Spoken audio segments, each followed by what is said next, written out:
In this video, we're going to talk about some additional properties of continuity and things that we can do with it. So one of the properties of continuity is that if b is a real number and f and g are continuous at x equals c, then the functions listed below are also continuous at a point c. The scalar multiple, the sum or difference of the two functions, the product of two functions, and the quotient of two functions, provided g of c is not 0.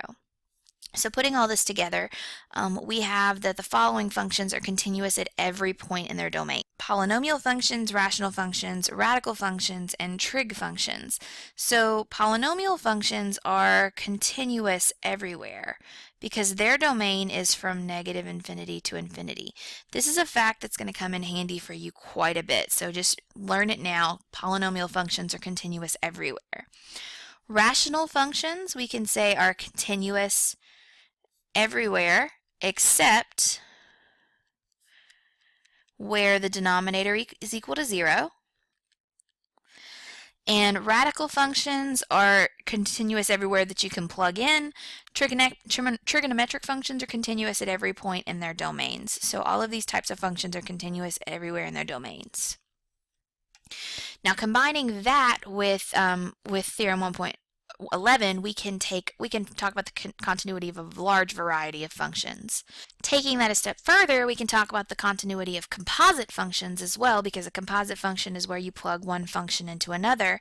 And similar to what we talked about with the limits of composition functions, you have to be continuous at the first for g at the first value of c that you plug in, and then whatever comes out of that, your function f has to be continuous at that point. So for example, if I wanted to list the intervals where f of x equals the sine of 1 over x is continuous, my inner function would be g of x equals 1 over x, and my outer function would be f of x equals sine of x. Okay, and this is understood that this is f of g of c, so f must be continuous at g of c. G of x has a non-removable discontinuity at x equals 0, but the sine function, so sine of x, is continuous everywhere. Okay? And I called this f, I probably should have called it another letter. We'll call it like h, where f of x equals h of g of x. Okay, so Theorem 1.12 tells us that because sine of x is continuous everywhere,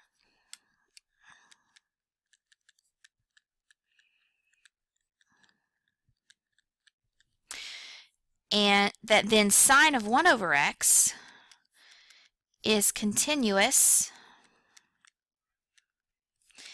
everywhere except where 1 over x is not continuous. So if you kind of intersect those two sets, everywhere and everywhere except x equals 0, then we have the following.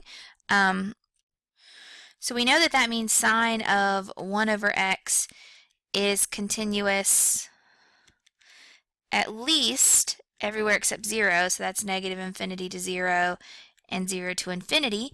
We're going to check those boundary points. So the limit as x approaches 0 from the right of sine of 1 over x. We've already talked about this one. You can see section 1.2 for a discussion of this limit, but the limit as x approaches 0 from the right of sine of x does not exist, and the limit as x approaches 0 from the left of sine of 1 over x is also not going to exist. So this is not a closed interval.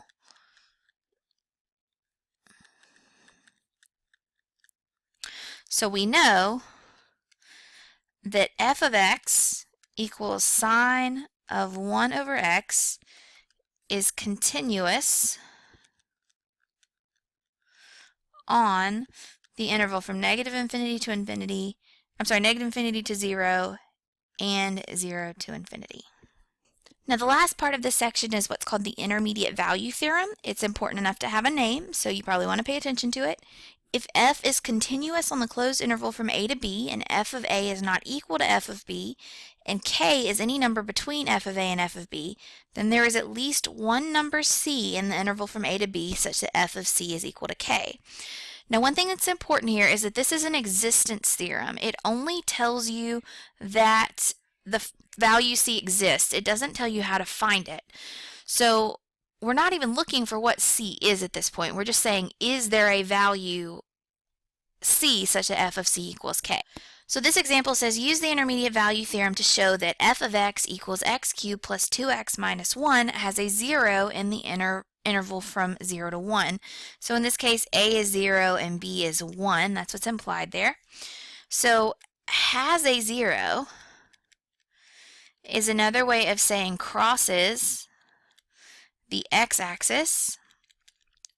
So another way to say that is that for some c, f of c is equal to 0. So this is going to be the k that we're looking for. K is going to be 0.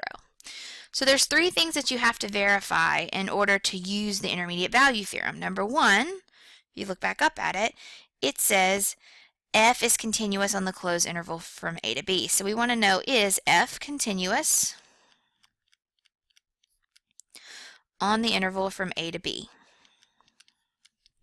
We want to know, is f of a not equal to f of b? That's the second part we have to show. And then the third part we need to show is f of a less than or equal to k less than or equal to f of b? So we have to show that k is actually between those two values. So let's verify that for this function. First of all, we know that f of x is a polynomial. So since f is a polynomial,